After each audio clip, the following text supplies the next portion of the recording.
Today marks day one of the Schumer shutdown. As Speaker Johnson pointed out, this didn't need to happen.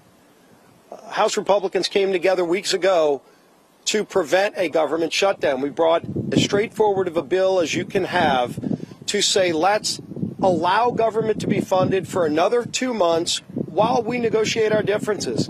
Clearly, we have differences with Democrats right now. One of the Democrat leaders confirmed yesterday that Democrats shut the government down to fund health care for illegal aliens. That is no way to hold the American people hostage over some far-left demand.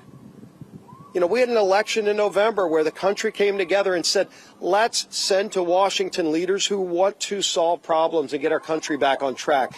And we've been working feverishly to do that, to get this country back on track, to get the economy moving, to lower inflation, to lower interest rates. And Democrats, just to appease their far-left radical base, have been voting no every step of the way. Well, today it has consequences, because when Hakeem Jeffries whipped every Democrat to vote no and shut the government down, luckily in the House we only needed a majority vote. We were able to come together and do the right thing and get that bill over to the Senate. But as everybody knows in the Senate, you also need Democrats to come together with Republicans to get 60 votes.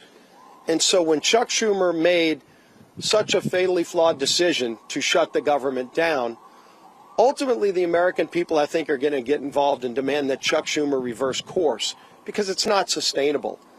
The American people do not want to be held hostage to Chuck Schumer's radical demands to fund illegal health care and, oh, by the way, to cut and gut $50 billion out of rural hospitals. That's in the bill that Chuck Schumer filed as his alternative.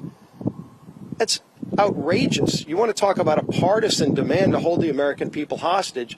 That's what Chuck Schumer's done. We have a bill that is clean, that just keeps these negotiations going for another 2 months while the government stays open. And all Chuck Schumer needs to do is get over the tantrum that he's having with the results of the election from November and vote yes to keep the government open.